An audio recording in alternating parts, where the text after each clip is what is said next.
first booths, and Kenny actually pointed out that Hasbro is making it's the movie Ninja Rangers, right? Yeah, they got the blue and the black. Yeah, the movie Ninja Rangers, and what are those bird things called? The Tangle Warrior. The Tanga.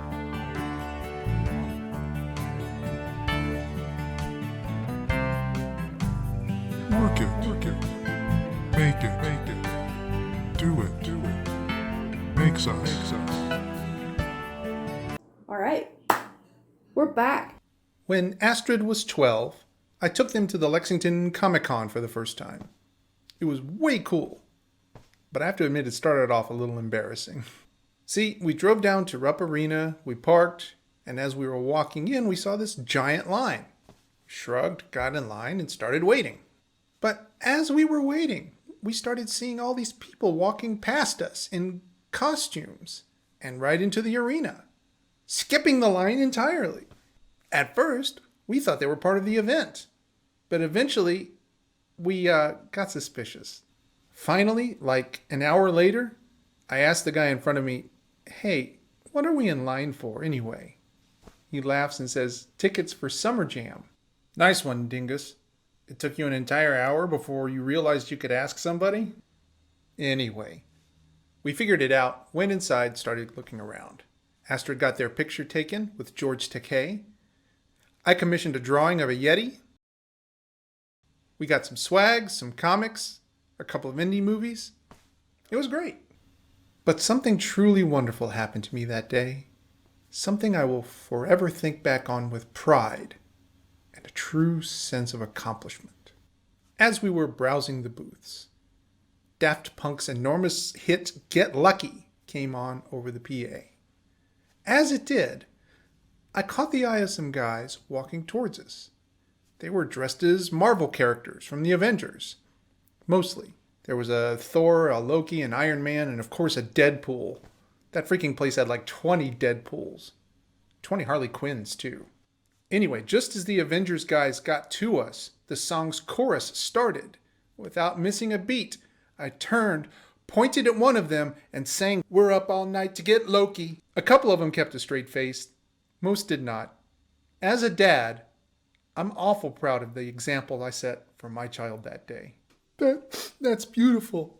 That song, Get Lucky, is the one and only song by Daft Punk I can tell you for sure that I know.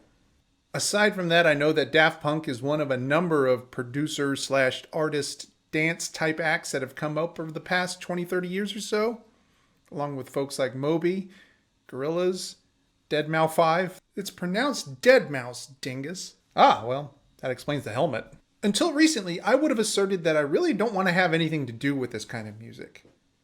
But a couple of things have changed for me that are making me rethink things. Most importantly, I know how much this music has influenced Astrid.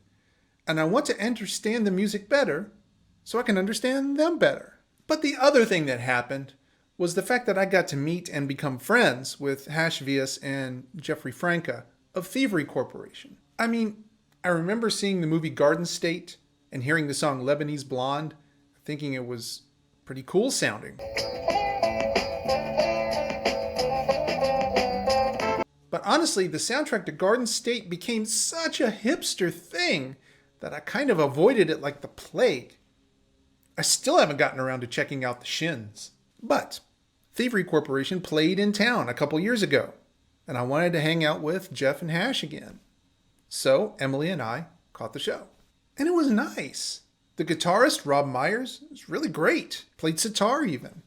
The vibe was quite chill. The vocalists were all stellar. I was glad we went. So this week, I want to start the process of trying to reassess the whole genre.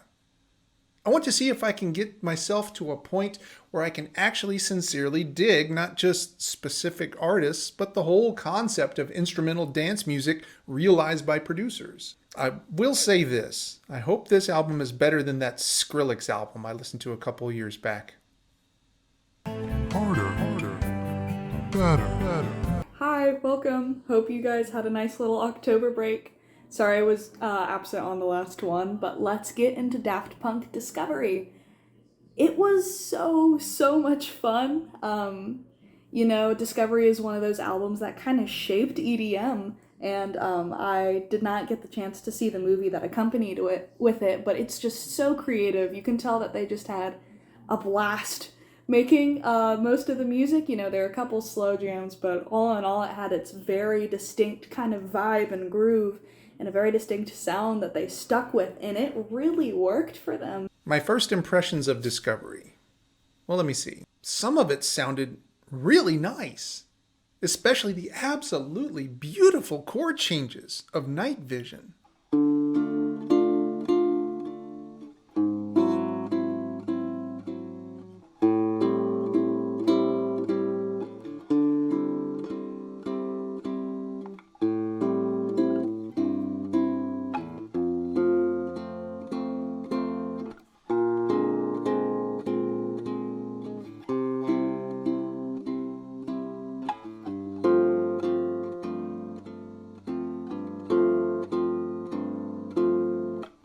I also dug the 70s soft rock vibe from Digital Love, Something About Us, Face to Face.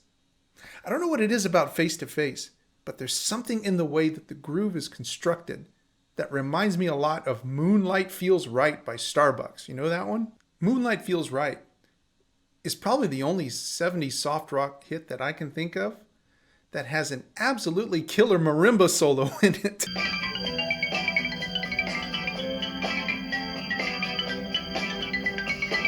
Getting away from some of the softer stuff on Discovery, for the faster, harder dance songs, well, I thought the talk box work in Harder, Better, Faster, Stronger worked well. But let me ask you something. What the heck is up with One More Time? They start their album, their dance album, with a 5-minute, 20-second tune. And that tune starts with a 16-bar sampled lo-fi intro. The groove and the vocals come in about 20 seconds later. And then at the 2-minute mark, the song breaks down to just vocals and whole note chords on a keyboard. And then it stays there forever for like 2 more minutes. Like close to half of the entire song is just these lyrics going, "Don't stop the dancing, make me feel so free." And the only music you're hearing in the background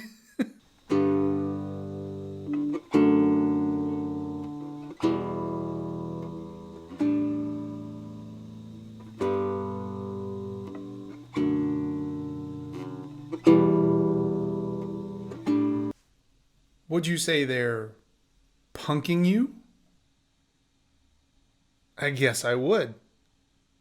That's a good point. And further, maybe it sets expectations for the rest of the album. Because the very next song, Aerodynamic, it has another stretch of music where they drop everything except for one element and dwell on it for a very long time.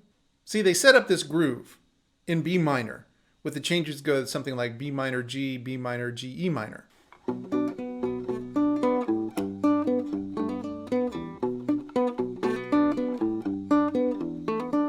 Then they drop all the music except for a single heavy fuzz octave guitar playing tapped arpeggios.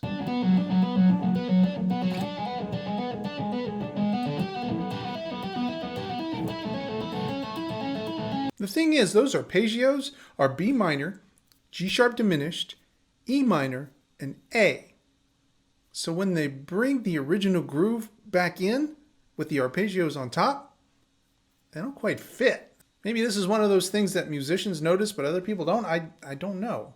I'd be interested to hear if any fans of this album notice that things sound a bit off for the second half of Aerodynamic. But far and away, the bulk of this album, you know, songs like Crescendolls, Superheroes, High Life, Voyager, Veritas Quo, Short Circuit, Too Long, songs, they're just basically 4 or 8 bars of music repeated, in some cases for up to 10 minutes. Occasionally what they'll do, like on Veritas Quo, is they'll pick one of the synth lines and slowly sweep the low-pass filter's cutoff. But other than that, there's no new information that appears in the song after the establishment of the groove. So, Too Long. Again, that's a good point. Faster, stronger. I mean, Harder, Better, Faster, Stronger, yes, it's a classic, but it's so good. It's such a good song. It's just I had a blast listening to it, and I can tell that they also had a blast making it. Something that helped me a lot to get into this album a little deeper was actually to watch the movie. Did you know there was a movie?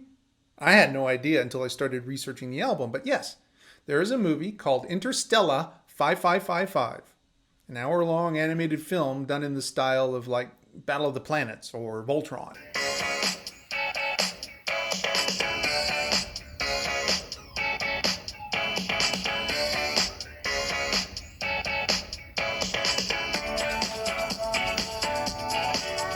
I'm not going to go into the whole plot of the movie, but the short form is that there are 4 blue alien musician guys, and they're kidnapped, brought to Earth, brainwashed, and exploited by an old fat white guy that uses their fame to try and conquer the universe.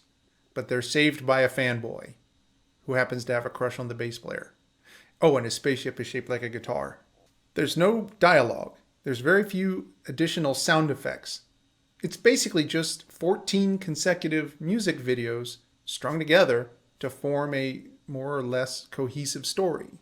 And the thing I noticed is, while the movie was playing, I was invested enough in what was happening on screen that the overly long, overly repetitive aspects of the music didn't bother me that much.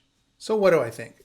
After living with this album for a week or so, I will definitely admit that there is a vibe to it.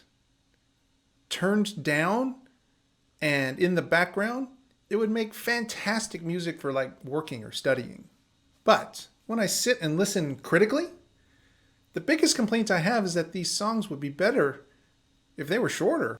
Honestly, for so many songs on this album, I do believe it's 100% fair to say that once you've heard the first minute of the song, you can skip the remaining 4.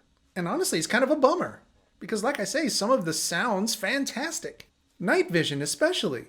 The chord changes are so lovely and so original, but all they do is play through them on an electric piano 3 times, with the synth pad adding swells in the background and a heartbeat bass drum. And that's the entire song. No melody, no improvisation, nothing else, literally. And I guess maybe that's enough? I don't know. Maybe I'm just bringing my own prejudices in when I sit and listen. But to me, this album feels like 3 or 4 songs that were completely finished, plus 10 or so songs that are just sketches or ideas that were never really fleshed into full compositions. Just looped until it was long enough to be a song. And then looped some more for good measure. And whenever I would find myself listening to one of these songs like Superhero, I couldn't help but think, dude, you guys have all these amazing tools for putting together music, but all you do is make 30 seconds of interesting sound and then loop it? Seems like a waste to me. But almost certainly what's going on is that I wasn't brought up on this music. I don't have any kind of a history with dance music. I don't know the subgenres. I don't know the difference between house and drum and bass and acid jazz and trip hop and whatever. I don't have an appreciation developed for the form. Maybe by the time I get to Plastic Beach by Gorillaz later on, I'll have a broader understanding. Yeah. One of the better albums of this season for sure. So It harder, make it better, do it faster, makes us